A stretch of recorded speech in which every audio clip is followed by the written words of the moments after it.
Thank you so much, Eduardo. Now we invite Eduardo to take a seat at the speaker's table, and we ask all of the presenters to come back on stage for our Q&A session. And for those of you that have questions about this last talk or any other questions that you have not had the chance to give it to one of our volunteers, we do have a couple of our volunteers going around, so please raise your hand and they'll get to you. Meanwhile, let me introduce the moderator for this Q&A, Peter Hayes. Peter is an active member of Spiritist group Love and Light in Newark, New Jersey. He has done lectures on the doctrine in Miami, Atlanta, New York City, and at the 9th Spiritist Symposium in Stamford, Connecticut. Peter was on the editing staff for the new version of the Spiritist book published by the U.S. Spiritist Federation. In addition, he helped to edit the first 3 publications by the Spiritist group Love and Light, the English editions of A Diary of a Counselor and Love Exists Among Us by Luis Gonzaga Pinheiro, and A Shipwrecked Life by the American Spirit Hercules, and channeled by the American medium Jennifer Orlado. Before stopping, Peter completed about 70 weekly radio episodes called Random Selections from Living Spring as part of the Kardec Radio's regular program, Spiritist Awareness. Please join me as we welcome Peter to the stage as well as the rest of the speakers.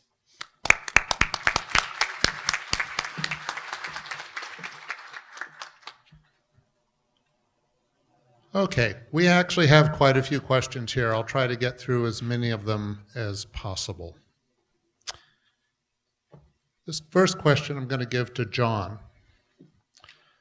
John, Spiritism says that God has given us free will. So, given that, could we choose not to reincarnate?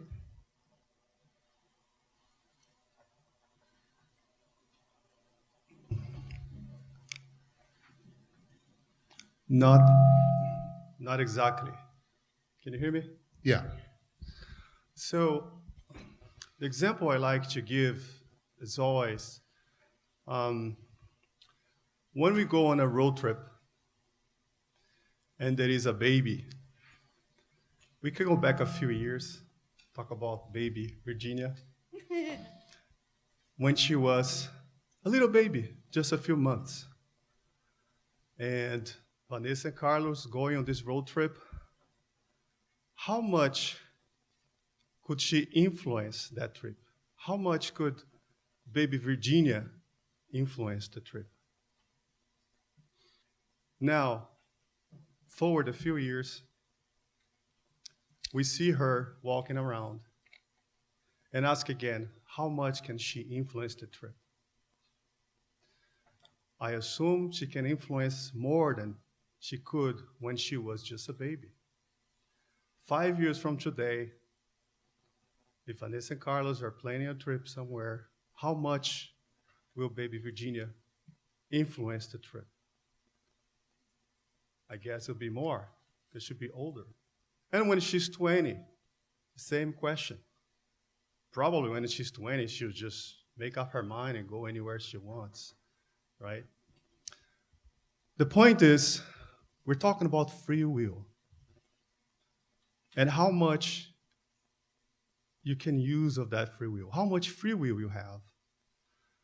I don't have a whiteboard. I usually need one. But just imagine a V. Imagine when God creates us at the very, very beginning. We're simple and without knowledge. We are in that bottom of the V. And the free will is how much we can move horizontally. So when we are at the very bottom, we can say that's pretty much no free will, right? We can't make much of a decision. As we evolve, going vertically, if you will, we gain more and more free will. Having said that, there are spirits that they're not ready to influence their reincarnation. As we heard here in some of the lectures, there is a reincarnatory plan, yes. How much can we influence that plan depends on our level of involvement. Again, just like the example of baby Virginia. So there are cases, as we just saw, Laura, she asked to reincarnate. Like Segismundo also asked to reincarnate. The father was afraid of him because Segismundo was his murderer in the previous life. And then the higher spirits had to intervene to help the process to go forward. But there are spirits that are still in a state that they can't really participate in the plan. So there are spirits that although they don't want to reincarnate, they're afraid to reincarnate, they will reincarnate. Because God wants us to be happy, to be pure spirits. That's a right that God gave us. We're created so that one day we're going to be happy and a pure spirit. On the other hand, having the right, it means we have a duty. We have a duty to pursue that happiness, that pureness, if you will. So we have to reincarnate. I hope that answers the question.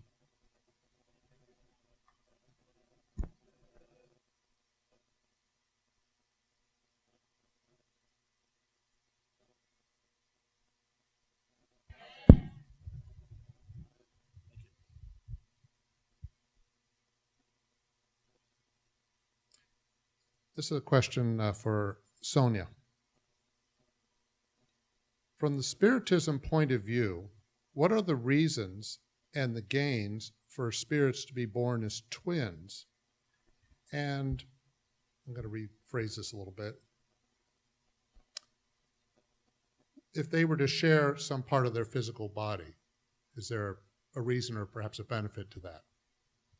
Okay, that's a very interesting question because we have the explanation from the spirits to this question in the Spirit's book. So there are two, to make it very simple, there are two possibilities. One possibility, when the spirits are so alike and they love so much each other that they really choose and they are allowed to incarnate together in that same life. So they come as twins to be really together in everything they will do, in everything that they will accomplish through that incarnation. So that's one possibility. The other possibility is when the spirits are so antagonic that, again, if they have, as John put it, if they have the ability, if they have already acquired a level that they can choose, they can interfere in their plan, or they can actually make their planning for the next incarnation, they choose to be so close together to overcome that antagonism. And sometimes they really choose to be joined together so that there's no escape. They really have to bear with that for their life. So the two possibilities exist. And there is, we mentioned before the work of Dr. Ian Stevenson, and he has one story of that when these two sisters they liked each other so much that they before, when they were kind of getting old and seeing that they were going to die, they told each other, and this went into the family, that they wanted to reincarnate together as twins. And of course, they were in a culture that really believed in reincarnation. This was something that very, very common to them. So they make this planning, even, before they die in this life. And in another life, they come as twins, and they were recognized by, several ways. So you can read this through Ian Stevenson's book. Thank you. Edward, this is a bit of a broad question, but here it goes. If we're thinking in terms of divine mercy versus karma, when we repent or if we expiate, what then happens to karma, whatever karma we have?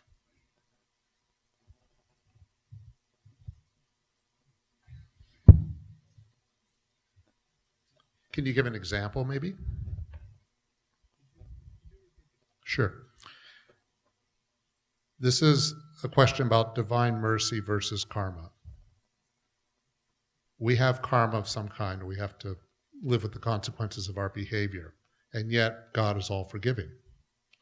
So if we make an effort to expiate or repent for the past, what then happens to that karma that we have incurred?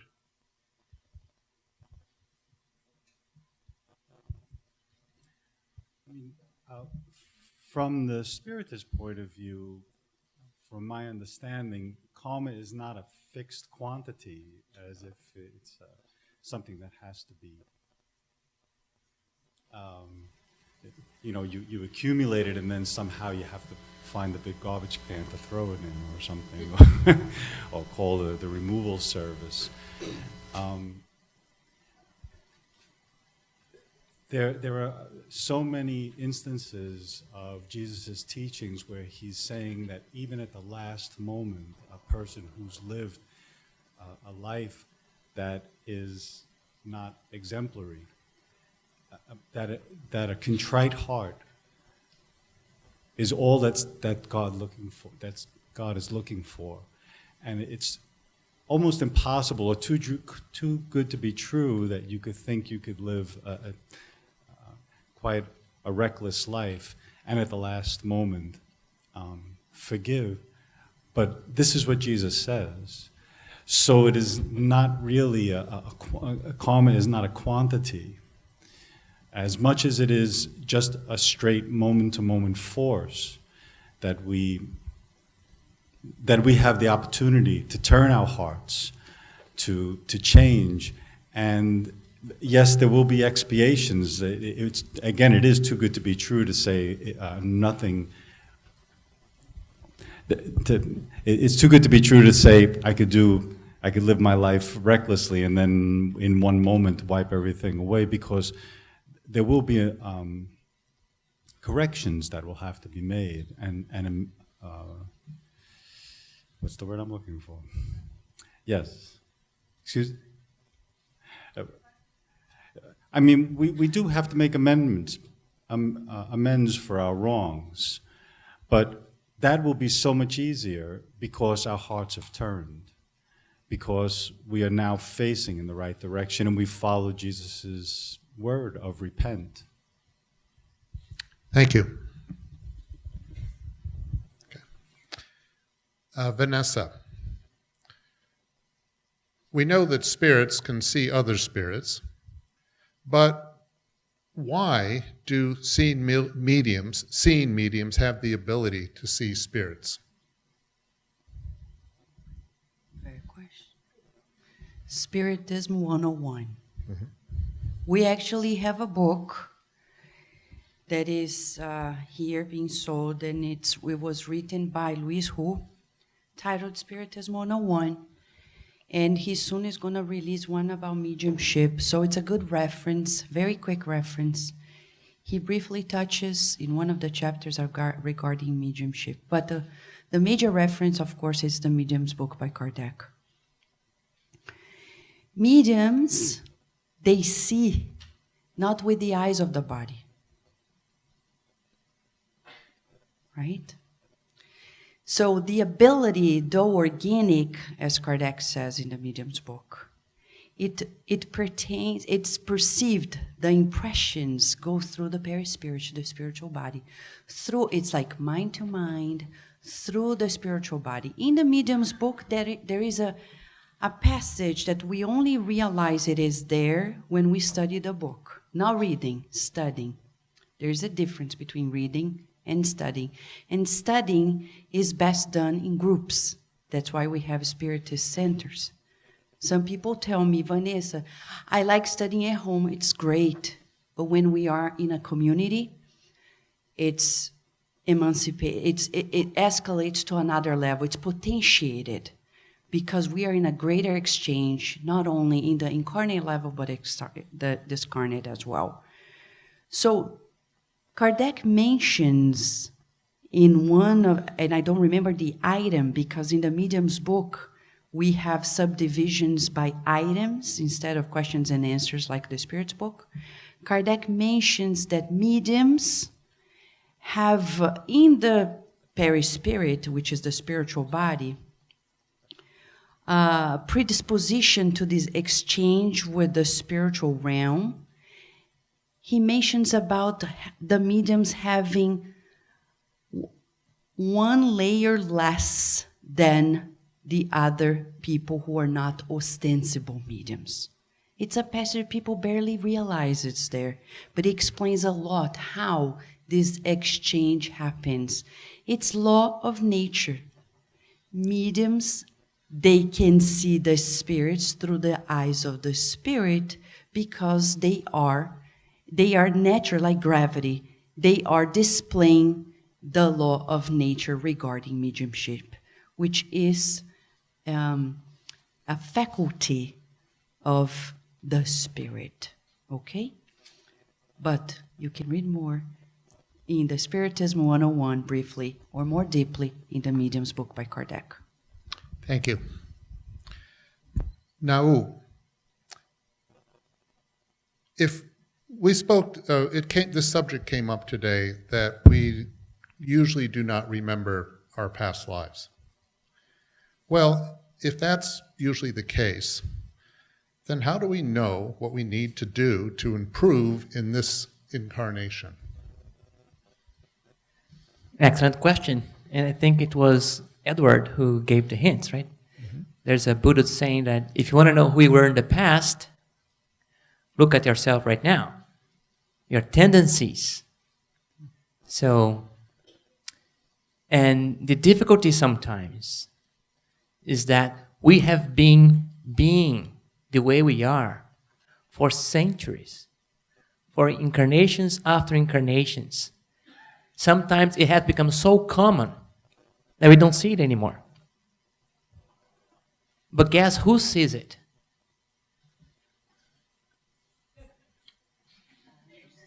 Other people. So when we say go to the center study, it's so that other people can actually poke your buttons and see what is there for you to learn. If you turned to your spouse or your children and ask the simple question, what has it been like living with me for all these years?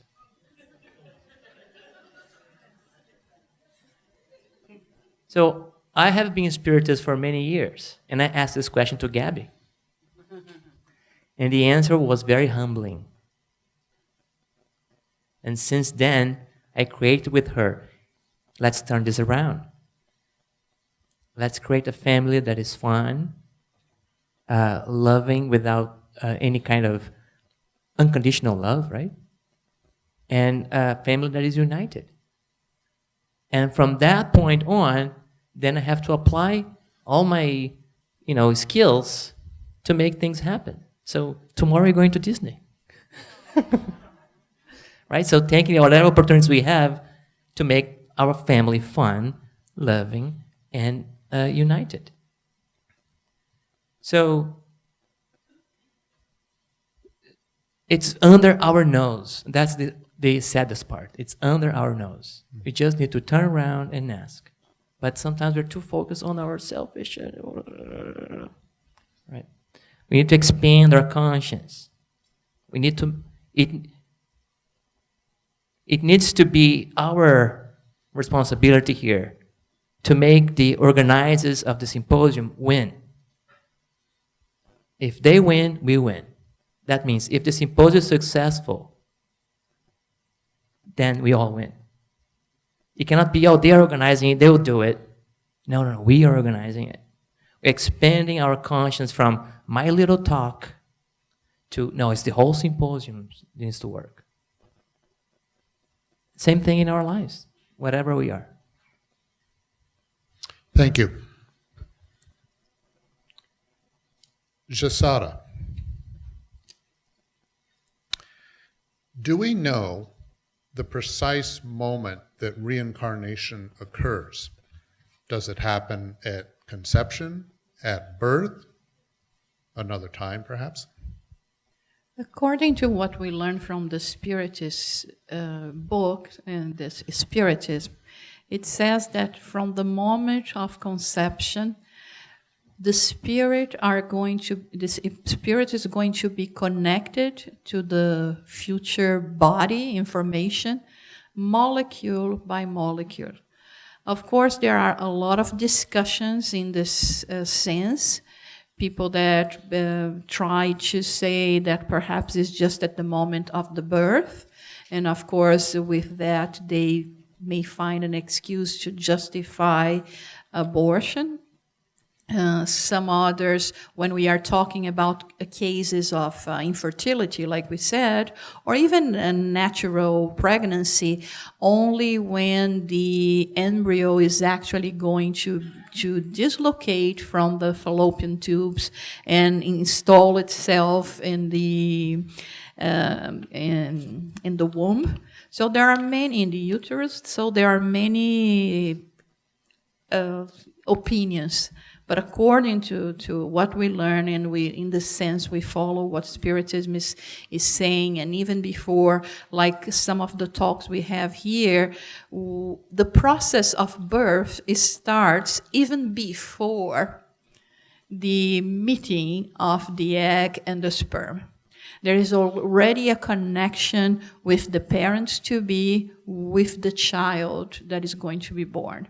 Even if we are not talking about, a natural birth, we're not talking, or we're talking, like I said before, about adoption. Everything is actually planned very early in the process. So in this sense, knowing that it happens even before the physical connection, we have to be very careful, very mindful of what we are going to be saying people, and how we are perhaps using our own needs, our own material interests to justify committing something that will be with us for a long time. Thank you. Eduardo, this is really talks about the subject of today's symposium, but regarding reincarnation, which is that it seems that God does indeed allow us to reincarnate, disincarnate, reincarnate, and so forth and so on. Well, how many lifetimes do we have to live until we reach perfection? And then what? Then what happens after we reach perfection? As a good accountant, I have already tallied up. It's 3,000. No, I'm kidding. There is no number. There is no set number of reincarnations that we have or need to go through, right, to reach the highest levels. This is coming from a numbers guy, right? Oh, that's exactly. It's hard for me to say that. There has to be a number, right? Right. There has to be. So there's really no number. Once we understand the concept of free will, and we understand that there are some processes, as we discussed, in the reincarnation planning, which can be more automated for those spirits who have not yet achieved, a level of awareness. Once they achieve that level, then, and they develop free will, and with free will comes responsibility. Then there's two things that happen. One is when we discarnate, we can remain in the spiritual realm more or less time. And normally, more evolved spirits will remain a longer period of time in the spiritual realm because they will take the time to learn, reflect, work, improve themselves, and get prepared, well prepared for the next incarnation. But as we go through these experiences, again, free will dictate the choices we'll make, and then the right or wrong things or mistakes that we are going to be making. And we may, as it was said here, we are creatures of habit, and we tend to get stuck in the same behavior pattern for long periods of time until something, with the mercy of God, happens that helps us break that cycle. Again, in Spiritism, we tend to say that we want to learn or we want to evolve by love or by suffering. And many of us have been trying to avoid suffering, and instead of that, learn and love.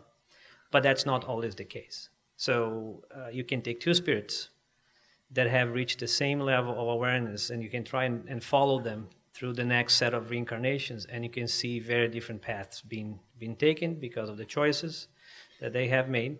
And you can see, for example, if you take an Solar and you look at some of the spirits that are depicted there. For example, André Luis's mother. So they were in the same family on Earth. And you can see the different levels of progress that André Luis, his mother, and his father have made being part of the same family. I believe her mother was already in a different realm, several layers, if you will, higher than where André Luis could go. And his father, all part of the same family, was still in the lower zones and had to be rescued. Mm-hmm. So that tells you that there's no really set number of lives. Yeah. But they are unlimited, which is good. Thank you. Julio, I'm going to ask this question and then I'm probably going to rephrase it a little bit. You mentioned the subconsciousness as having the source of what we know. If that's telling us something about ourselves, what about dreams? Now let me rephrase it a little bit. How do we know the difference between dreams that are occurring just within our brain versus, say, an out-of-body experience?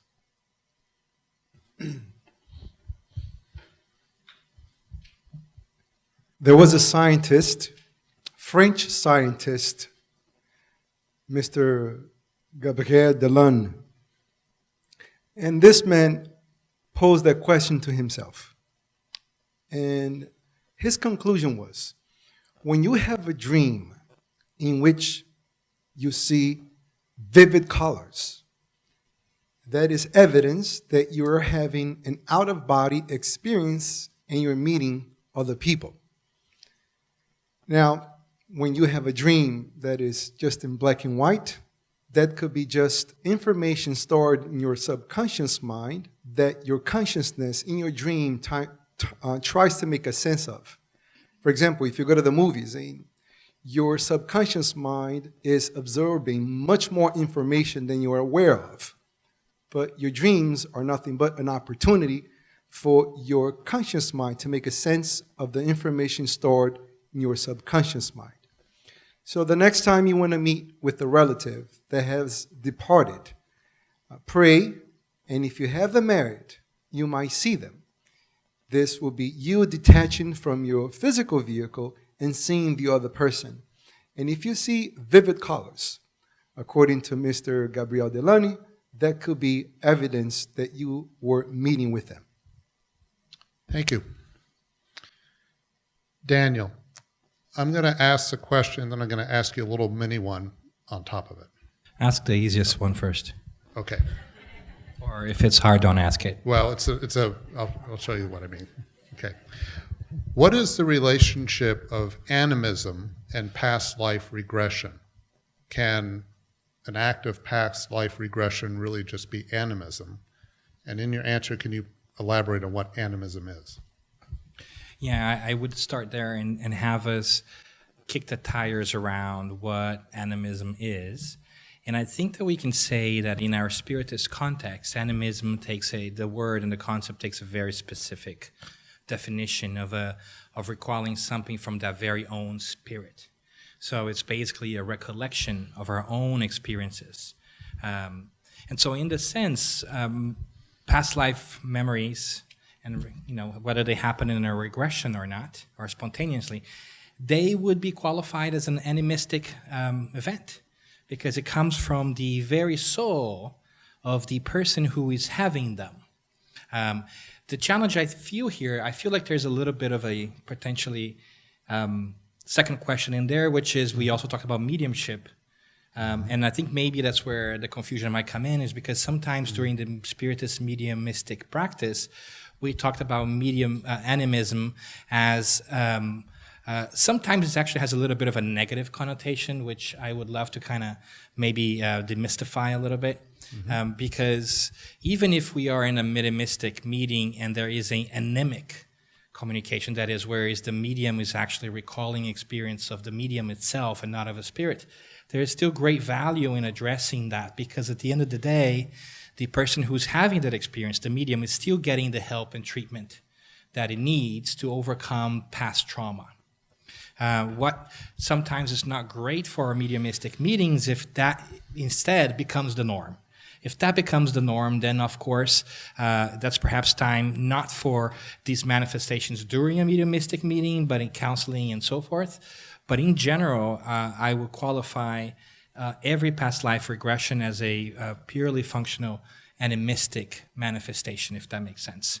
Was that somewhat, does it make sense? Yeah. Okay, thank you. John. After a person disincarnates and the spirit returns to the spirit world, how long does that spirit stay in the spirit world? Is there an average length of time? Hello? Eduardo, do you want to answer that? Well, there is no exact answer. It all depends. We can use an example from the book, Memoirs of a Suicide, where there was Camilo Cândido Botelho, a suicide, a spirit who committed suicide in his past life, and all of them were going through treatments together. And it was very interesting to see that they're going through their treatments, they're going through their therapies, and then as time passed, you saw the one being incarnated, the other one being incarnated, and Camilo was kind of postponing his incarnation, because of course he was feeling insecure. Because one fact in that theme is that someone who committed suicide in a past life is likely to come back and have that tendency. So, and of course he was afraid of coming back and committing suicide again, because he learned that suicide suffers a lot in the spiritual world. But anyway, came the time, and he had the courage to reincarnate.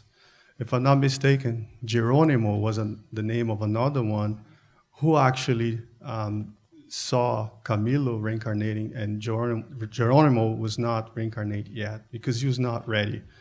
He actually got disturbed because he insisted, in the very beginning, he insisted to come and see his family, right? And as we can think, any of us who's away from our family, we want to see them, right? So he committed suicide. He was on the other side. He wanted to see the family. He insisted. And it came to a point where the higher spirits said, we strongly advise you not to do. However, we must respect your free will. You want to go? That's okay. So, long story short, he came, and his wife, his daughter, and son, they were in very, very bad shape, because the father of the house, the one who provided, left the family.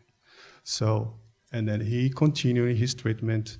I don't recall that he ever incarnates in that book, because of course the book was written by Camilo Cândido Botelho, so it was more about him and his experience. So once he incarnated, he couldn't talk about Geronimo. So the short answer is, it depends. There is no definitive number. Thank you. Sonia, I'm going to rephrase this question a little bit, but this is a person who I believe looked at their DNA map and it traced their family and back quite a while. This person wants to know, did my spirit incarnate throughout this process? In other words, did the spirit somehow follow the progress of the DNA and what that DNA research shows? Is there any connection between the two?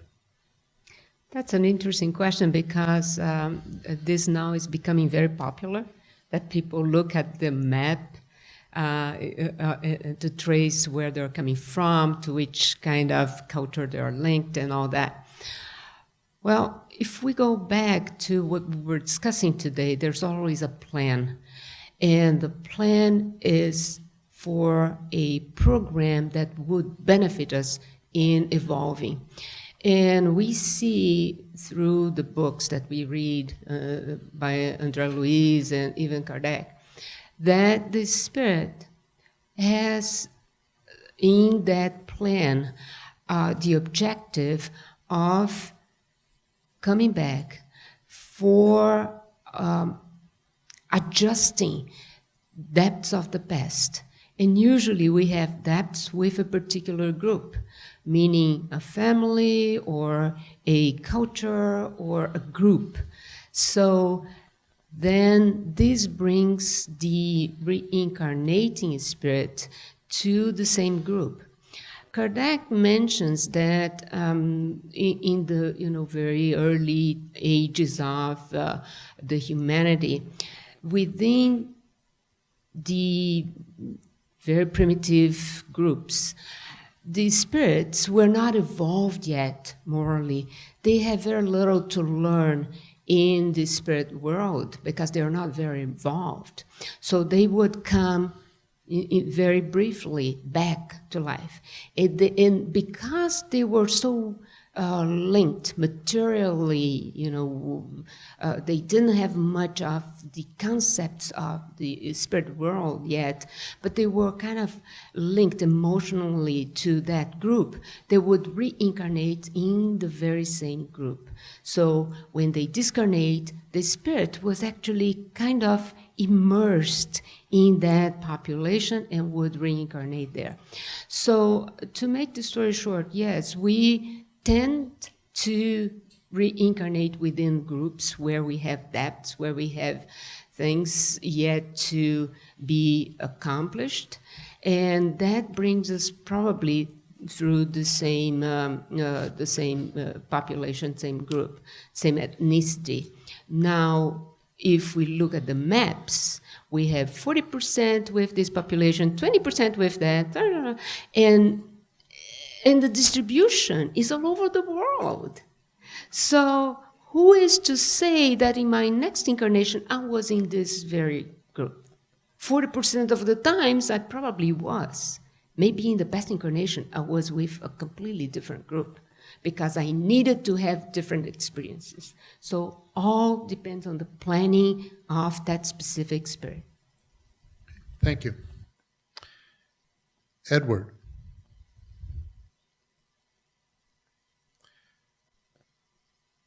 This person who wrote this question, pardon? Is it easy? I'll try to, hopefully. Well, we'll see. I like that. Yeah. Danny and I would get the easy question. Okay. I'll work on it.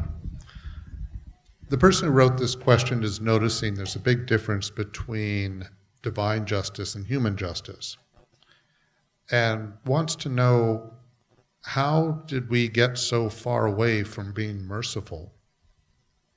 And what can we do to get closer to divine justice or being more merciful? But that's a great question. Mercy is our ability to love people regardless. It's an unconditional love, which we know is kind of tough for most of us. And when you think about justice and mercy together, and you're talking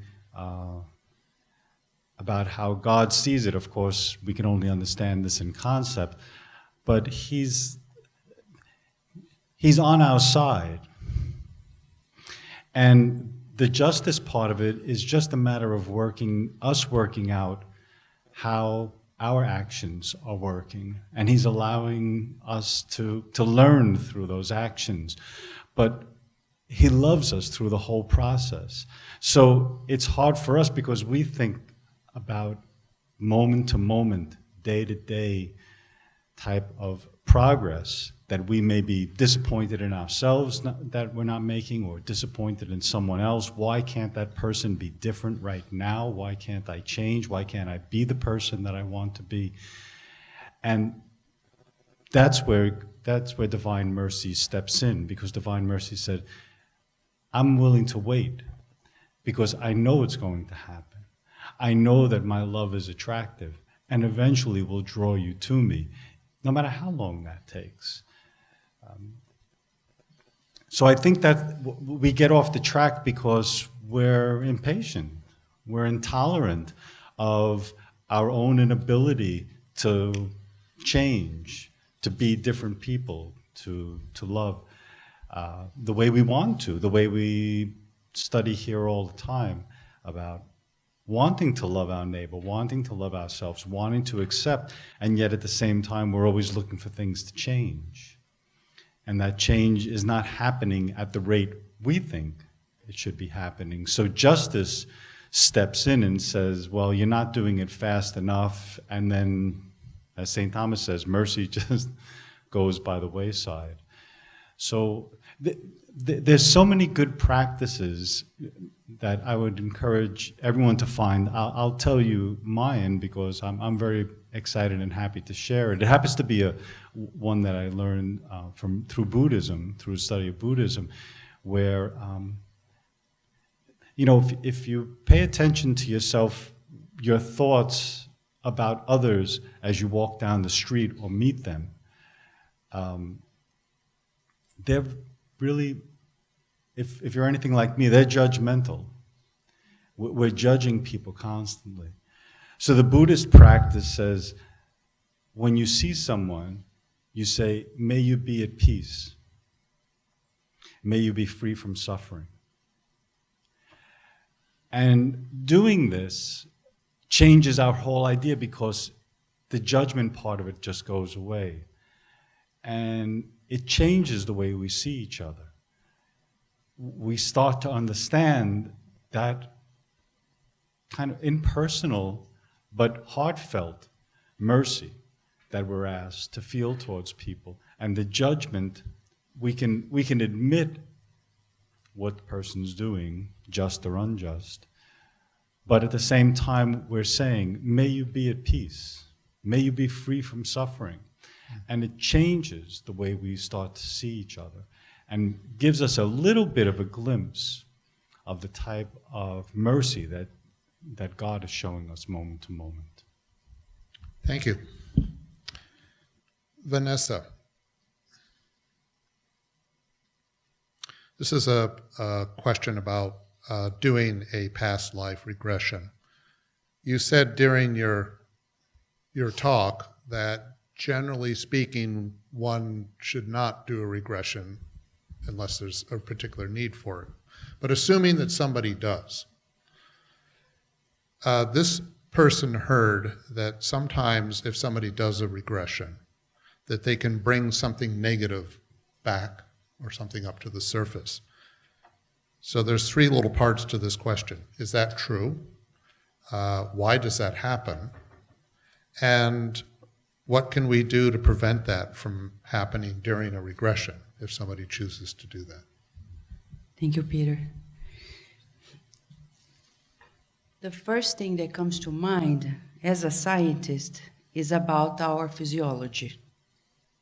By nature, we are built to preserve ourselves. It's law of nature.